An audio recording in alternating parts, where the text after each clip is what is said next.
እስቲ አሁን እያየን የቻይና ትንሽ ሁሌ እነሱ ጋር አዲስ ነገር አይጠፋም። ብዙ ነገሮች ይፈጠራሉ በቻይና ገበያ ላይ። በተለይም ደግሞ የነዛ ቻይና ውስጥ የሚፈጠሩ ነገሮች ደግሞ ቀጥታ እኛ ጋር ኢምፓክት አላቸው። ለኦዲየንሶቻችን ግልጽ እንዲሁ ምንድን ነው እየተፈጠረ ያለው ነገር እሱን እስቲ ብታብራራለን። በጣም አሪፍ። ይሄ በጣም መሰረታዊና ወሳኝ ጥያቄ ነው። ምክንያቱም በቻይና በጣም ኮምፕሌክስ የሆኑ ነገሮች ተፈጥረዋል። የሁሉም ነገር መነሻ እኔ እንዳጠናሁት ከሆነ የሁሉም ነገር መነሻ ስቶክ ማርኬቱ ነው። የሁሉም ነገር መነሻ ለምንድን ነው ከተባለ የቢዋይዲ ስቶክ ማርኬት ባለፉት 3-4 ቀናት ውስጥ ብቻ እስከ 10% ያክል ወርዷል። ያ ማለት ምን ማለት ነው?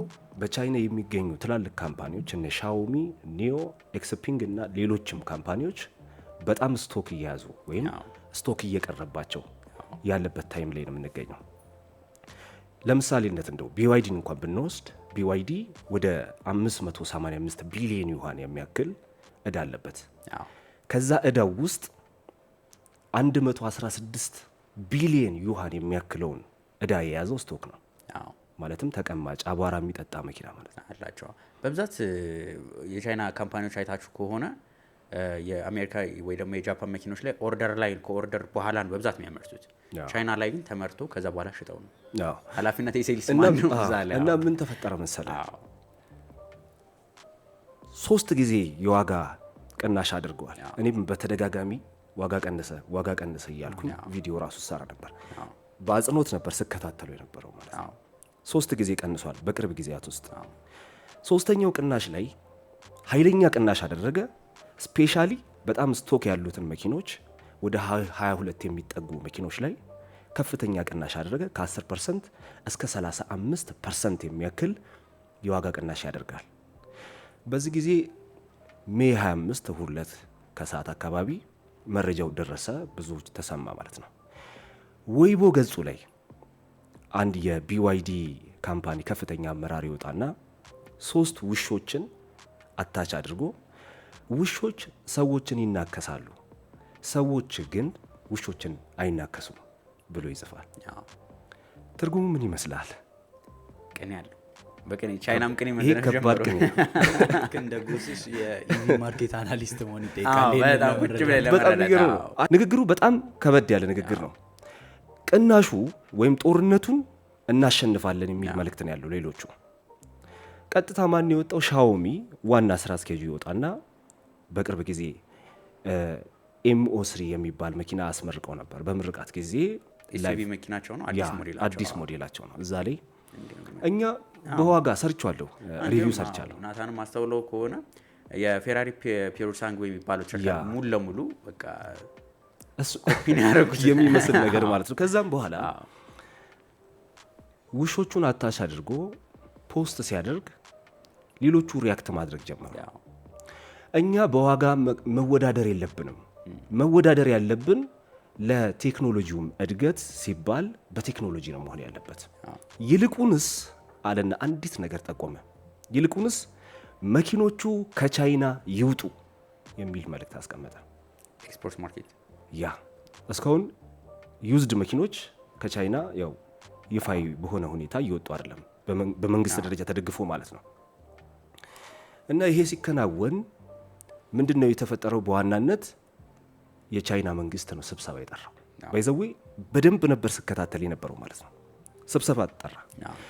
ስብሰባው ላይ እነማን ናቸው የተገኙት? እነ ዶንግፊንግ፣ ቢዋይዲ እንዲሁም ደግሞ ኢትዮጵያ ውስጥ በጣም ትላልቅ ዩንቶንግ የሚባል ታውቃላችሁ? ትላልቅ ባሶች ላይ ምናምን ዩንቶንግ ነው እሱ አለ። እሱ ማለት አፍሪካ ውስጥ ሃይሊ ዩዝድ መኪኖችን በማስመጣት የሚታወቅ ተቋም ነው።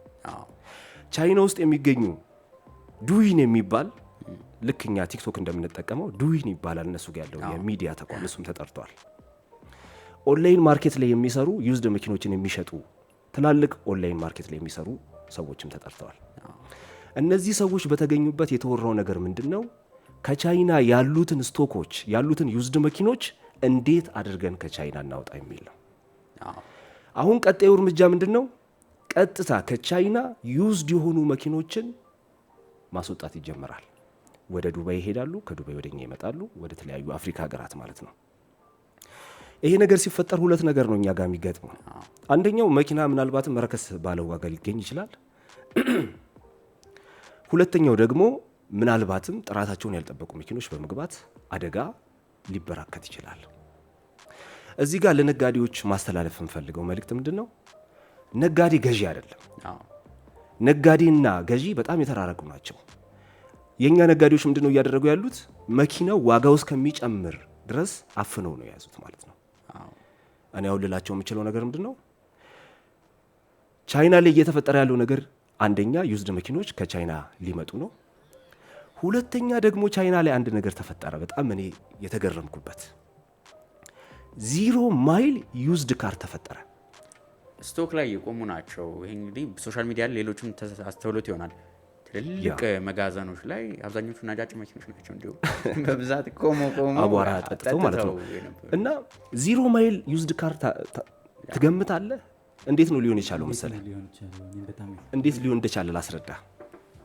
ሊሆን የቻለበት ትልቁ ምክንያት BYD እና ትላልቅ ካምፓኒዎች ጫና የሚያደርጉት ነጋዴዎች ላይ ነው። ነጋዴው ይረከባል፣ እሱ አይመለከተውም። ነጋዴው እንደምንም አድርጎ ያንን መኪና መሸጥ ነው። ቅድም ያን ነው። ከዛም በኋላ ምን ያደርጋሉ ነጋዴዎች? ታርጋ ይለጥፉና ምንም አይነት ማይል የሌለውን መኪና በዩዝድ መሸጥ ጀመሩ።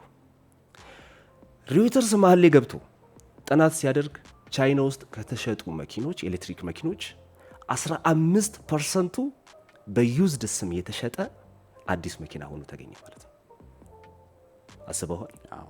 ስለዚህ ነገ ተነገ ወዲያ የኢትዮጵያ ማርኬት ላይ የሚገጥመው ነገር ምንድነው? ትልቁ ችግር አዲስ መኪና በዩዝድ ስም ይመጣል ማለት ነው። ምንም ጥርጥር የለው። እኛ ጋር ደግሞ ታውቀዋለህ ፍጥነቱን።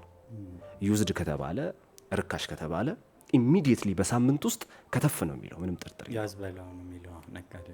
እዚህ ላይ ግን ለገዢው ማሰብ ያለብን ነገሮች አሉ። ምክንያቱም ይመጣል ነጋዴ አንድ ሽጦለት ዞር ሊል ይችላል። ብዙም እንትን ማለት አንዳንድ የመቱም የማይሸጡ መኪኖች አሉ። ናታንም አጋጥሞ ይሆናል። መጥተው ኦልሞስት 6 ወር ምናምን የተቀመጠ መኪና አለ። በላይ ይቀመጣል። ሾሮ የሚያሞቁ በጣም ግን ያ እንዳይፈጠር ግን ምንድን ነው ዩዝድ ሊመጣ ይችላል። መምጣቱ በአንድ በኩል ጥሩ ነው። በዝቅተኛ ገንዘብ መኪኖችን ልንገዛ እንችላለን። ያ ጥሩ ነው። ግን ሲመጡ ፕሪ ዴሊቨሪ ቼኪንግ እዛ የተደረጉት እኛም ቼክ አድርገን ነው መቀበል ያለብን። ያንን ካላረግን በትክክል ይሄ አሁን እዚህ ጋር በጣም መሰረታዊ ነገር ነው። ምክንያቱም ኢትዮጵያ ውስጥ ከገቡ በኋላ መኪኖቹ ተመልሰው የመውጣት እድላቸው ዜሮ ነው። መኪኖቹ ከገቡ በኋላ መልሰህ አታወጣቸውም ወይም መልሰህ ኤክስፖርት አታደርጋቸው። ለኬንያ ነው ኤክስፖርት ምናደርገው ለናይጄሪያ ነው ማለት። ስለዚህ ሲገቡ ከፍተኛ ቁጥጥር መደረግ አለበት ነው። እንደውም እነሱ ትልቅ ትኩረት ያደረጉት በጣም ርካሽ ትራሽ የሆኑ መኪኖች ላይ እንዲወጡ ከሀገር። ለምን አሲድ የሚጠቀሙ ወይም የአሲድ ሊድ አሲድ ባትሪ የሚጠቀሙ መኪኖች በካይነታቸው በጣም የታወቀ ነው። ስለዚህ እነሱን ከሀገር ማስወጣት ይፈልጋሉ። ሊድ አሲድ የሚጠቀሙት ደግሞ በጣም ይሄ ከተማ ለከተማ ይሄ ትላልቅ ቻይና ውስጥ በተለይ የተለመደው ትላልቅ አሮጊትና ሽማግሌዎች አጫጭር ቦታ ለመንቀሳቀስ የሚጠቀሙባቸው መኪኖች ጭምር ይገባሉ። ስለዚህ መንግስት በደንብ ትኩረት አድርጎ እነዚህ ነገሮች መከላከል አለበት ነው። ሌላኛው ቅድም አንተ ጠቆም ያደረካት ነገር አለ። ነጋዴው ከሸጠ በኋላ ዞር ሊል ይችላል። ገዢ ውስጥ ምንድነው ማድረግ ያለበት ነው? የመጀመሪያው ህግ ነው። ኢትዮጵያ ውስጥ ህግ አለ ባይዘው። ይሄ ምንድነው ህጉ? የከስተመር ፕሮቴክሽን ሎ አለ ወይም አዋጅ አለ። ነጋሪት ጋዜጣ ላይ ወጣ። በጣም ሪፈር እያደረኩት ነበረ። እዛ ላይ ያለውን ብትመለከተው በጣም ትገረማለህ። እኛ ጋር የማይፈጸሙ ለምሳሌ ነጋዴዎቻችን በፍጹም ላያደርጓቸው የሚችሏቸው ነገር በግዴታ ተቀምጠዋል። ለምንድነው ተፈጻሚ የማይሆነው ብትል ግራ ነው የሚገባ። ለምንድነው ግን ምንድነው በመሃል ላይ ያለው ነገር ስትለው ግራ ይገባል። ለምሳሌ ደረሰኝ፣ የትኛው ነጋዴ ነው ደረሰኝ የሚሰጥ?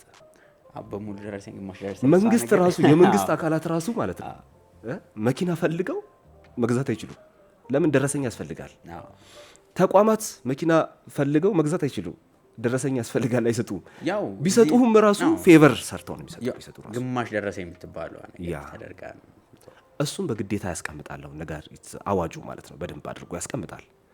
ሌላኛው ታግ መደረግ አለበት ይላል። ዋጋ የኢትዮጵያ እንደነገርኩ ህገ መንግስት የሚደግፈው ነገር ነው እየተናገርኩ ያለሁት። በኢትዮጵያ የጸደቀ ማለት ነው። ታግ መደረግ አለበት፣ ሌብል መደረግ አለበት። ሌሎች ዓለማት ላይ እንደምናየው ማለት ነው። ሌሎች ዓለማት ላይ አንተ ተመልክተው ሊሆን ይችላል። ዋጋ ፊክስድ ነው፣ መኪናው ላይ ይለጠፋል። ከኛ መኪኖች ይልቅ እኔ በጣም ማዝነው ጫማ ቤቶች የተሻሉ ናቸው። ከመኪና ማርኬት የተሻለ ጫማ ቤት ስትሄድ ጥሩ ሌብል ታያለህ። አትከራከርም፣ ገብተህ ገዝተህ ትወጣለህ። ገብቷል። በክርክር ነው መኪና የሚሸጠው አይደል እንዴ? ግን አዋጁ በግልጽ አስቀምጦታል። በግልጽ ማለት ነው፣ እንደ ግዴታ ተቀምጧል። ሌላ ስፔሲፊኬሽን ስለ መኪናው እኔ በጣም ሳነበው ተገርሜያለሁ። እውነት የሰሩት ሰዎች በጣም ጥሩዎች ናቸው። በደንብ አድርጎ ነው ያስቀመጡት። እያንዳንዷ ስለ መኪናው ሬንጅ ትላለ፣ ስለ መኪናው ሁሉም ነገር መቀመጥ እንደ ግዴታ ስፔሲፊኬሽን ተቀምጧል። ያንን ማሟላት አለባቸው ይላል። የትኛውም መኪና ሻጭ ላይ ይህንን ነገር እኔ በግሌ አላየሁም። እሱ ነገር ላይ በብዛት እንዲሁም በተለይ ነዳጅ መኪኖች ላይ ያስተውለህ ከሆነ ከአንድ ቦታ አይደለም አብዛኛው የሚመጣው። እኔ በግሌ ያስተዋልኩት ነገር ከአንድ ቦታ አሁን ስፔሲፊኬሽን ለዩሮፕ ማርኬት፣ ለአፍሪካ ማርኬት፣ ለዱባይ ማርኬት የሚባሉት አሉ። የተለያየ ኢንጂን ሳይዝ ራሱ አንድ ተሽከርካሪ 3-4 የኢንጂን አማራጭ አላቸው አሉ። በቤንዚን ያለው አለ፣ ናፍጣ ያለው አለ። እነዚህ ነገሮች ብዙ ጊዜ ባለሙያ ቢመራው ገበያውን ጥሩ ይመስለኛል። ምክንያቱም የተገኘውን ሁላ ከምናመጣው ያ በሚሆንበት ጊዜ እንዳልከው ስፔሲፊኬሽን ግልጽ ይደረጋል። የዚህ መኪና በዚህ እንደዚህ አይነት ሞተር ይባላል። ይሄ ባልተሟላበት ሁኔታ የትኛውም ገዢ የገዛበት ቦታ አሁን የተነሳውበትን ነጥብ ላነሳለህ ነው። የትኛውም ገዢ የገዛበት ቦታ ላይ ሄዶ በህገ መንግስቱ መሰረት ወይም በአዋጁ መሰረት መጠየቅ ይችላል ማለት ነው። አይዲያው ገብቷል አይደለ? ስለዚህ ይሄ ነው። እንደዚህ አይነት ችግር ያጋጠማቸው ሰዎች ማድረግ የሚችሉት ነገር ምንድን ነው? በህግ መጠየቅ ይችላሉ። ህገ መንግስቱም አዋጁም በደንብ አድርጎ ይደግፋቸዋል። የተሳሳተ ኢንፎርሜሽን ተሰጥቷቸው ከሆነ ለምሳሌ ቢዋይዲ አዲስ ብራንድ ሊያወጣ ብሎ አዲስ አፕዴት ኖሮት ይሄኛው ሌተስት ነው ብሎ አታሉ ከሸጠልህ በኋላ አዲሱ ሲመጣ የዋጋ ቅነሳ ወይም ዋጋ ከወረደብህ መጠየቅ የሚያስችልም ህግ አለ ኢትዮጵያ ውስጥ። ምን ያህል ተፈጻሚ ሊሆን ይችላል የሚለው ነገር እሱ በእርግጥም አነጋጋሪ ሊሆን ይችላል። የዋጋ ቅናሽ ሲባል ግን የቻይና መኪኖች ላይ ብቻ አይደለም። ቴስላም ቀንሷል። ቴስላ የዋጋ አቀናነሱ ላይ ትንሽ የተወሰነ አስተያየት አድርጓል። ለወታደሮች፣ ለሴቶች ምናምን እያለ ነው ዋጋ የቀነሰው እንጂ እሱ ዋጋ ቀንሷል። እነሱ እንኳን የቴስላ እንኳን አስተውለው ከሆነ በተለይ ኤሮፕ ማርኬት ላይ ብላችሁት ከሆነ ከኢላን ማስክ ጋር ባለው ነገሮች በፖለቲካል ሳይድም ያን ያህል የቴስላ ነገሮች ትንሽ የመውረድ ነገር አለ። በዚህ ሰዓት ላይ የቢዋይዲ ዋጋ ቀንሶ ከገባ በቃ ጨረሰው ማለት ነው። ገበያው እንዳለ ይቆጣጠሩታል።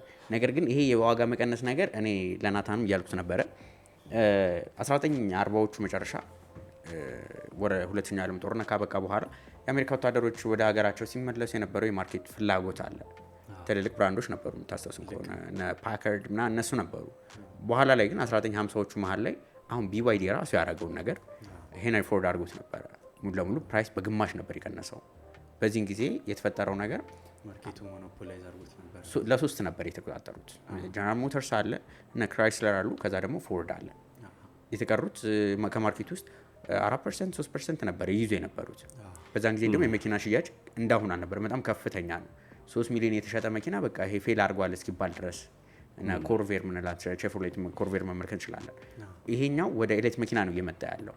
የዛን ጊዜ እንዴት ሆኑ የተቀሩት መኪና አምራቾች ብለን ካየን እነ ፓከርድ ዘግተው ነው የወጡት። አሁንም ቤተ መንግስት ውስጥ ይኖራሉ እነሱ መኪኖች። እነ ክራይስለር ራሱ አልቻለም ከፎርድ ጋር መወዳደር። ኢምፓላ የሚባሉ ሞዴሎች አንድ ላይም ተሰብስበው እነ ካተርፒላር፣ እነ ጂፕ፣ እነ ራም አንድ ላይ ተሰብስበው ሞፓር የሚባል ካምፓኒ የፈጠሩት ከነ ክራይስለር ጋር አንድ ላይ ሆነው እነ ዶጅ አንድ ላይ ሆነው ሞፓር የሚባል የተፈጠረው የዛ ጊዜ። ከዛ በኋላ መመልከት እንችላለን የተቀሩት እነ በጣም ታዋቂ የሆነ ተሽከርካሪ እነ ሃድሰን የሚባሉ ተሽከርካሪዎች ብዙ ጊዜ በፊልም ነው የምናውቃቸው። እነሱ ካምፓኒ ምንድን ነው ያደረጉት? አቅማቸው አልችል ሲል አንድ ላይ ተሰበሰቡና አሜሪካን ሞተር ኮርፖሬሽን የሚባሉ ኤኤምሲ የሚባሉት እነሱ መጡ። በዛ ነው ሄዱት። አሁን የኤሌክትሪክ መኪና የቻይና ውስጥም በምናይበት ጊዜ የቻይናው ላይ ወደ የዛሬ 2 ዓመት አካባቢ 200 ምናምን ካምፓኒ ነበረ። አሁን ወደ 164 ወርደዋል። ከዚህ ውስጥ ምን ያህል ነው ማርኬት ሼራቸው ብለን በምናይበት ጊዜ አጠቃላይ የ100 የሚሆኑት ማርኬት ሼራቸው ኦልሞስት 1% 2% ቢሆን አዎ። ግን እዚህ ጋር ስለዚህ መርጃ ያደርጋሉ። ጥሩ ሀሳብ ነው ያነሳችሁት። አሁን ቴስላን ምናልባት ለመጣል ነው ትልቁ ካምፓኒ ባይዘው ቻይና ላይ በደረጃ ራሱ ሁለተኛ ነው ከቢዋይዲ ቀጥሎ። ነገር ግን ይህንን ሀሳብ እኔ በተወሰነ መንገድ ካየሁት ነገር አንጻር እንትን እለዋለሁ፣ እቃወመዋለሁ። ለምን መሰላችሁ እንደዚህ የምለው? ትክክል ሀሳብ ነው። ይህም ማርኬቱም እንደዚህ እንዲወራ ነው የሚፈልገው። ሲጀምር የቢዋይዲ እንደዚህ ብትልለት በጣም ደስተኛ ነው በጣም። ግን ትክክለኛው ነገር ምን መሰለ? አሁን በዓለም ላይ ትላልቅ ጦርነቶች እየቀዘቀዙ መጥተዋል። ለምሳሌ ሊቲየም ላይ የተወሰኑ ግራፎችን እያየው ነበረ። ሊቲየም ላይ ያሉት የዋጋ ቅነሳዎች የሚያስገርሙ ናቸው። ሊቲየም ከዚህ በፊት 5 ዓመት የዛሬ 5 ዓመት ወደ ነበረበት ዋጋ ተመልሷል። አይተኸው ሊሆን ይችላል ምናልባት። የዛሬ 5 ዓመት ወደ ነበረበት ዋጋ ማለት በጣም ተሰቅሎ ነበር ሊቲየም። ሊቲየም ደግሞ ባትሪዎችን ለማምረት ወሳኙ ነገር ነው። ባትሪ ደግሞ እንደምታውቀው የመኪናው ዋጋ ላይ የሚፈጥረው ተጽዕኖ ግልጽ ነው። ስለዚህ ሊቲየም ወደ 5 ዓመት ወደ ኋላ ተመልሷል። እኔ ዋነኛው የመኪኖች ዋጋ መቀነስ ምናልባት ቴስላን ለመጣል ከሆነ ቴስላ ራሱ ለምን ዋጋ ይቀነሳል? ራሱ ቴስላ ብቻ አይደለም እኮ ቢዋይዲ ብቻ አይደለም ሻውሚ ብቻ አይደለም፣ ሁሉም ነው ዋጋ እየቀነሱ ያሉት። ዋጋ መቀነሳቸው ትልቁ ምክንያት የሊቲየም ዋጋ መውረድ ነው። ሊቲየም ደግሞ በተለይ ከራሻ ጦርነት ጋር በግልጽ ነው የሚገናኘው ማለት ነው ሀሳቡ።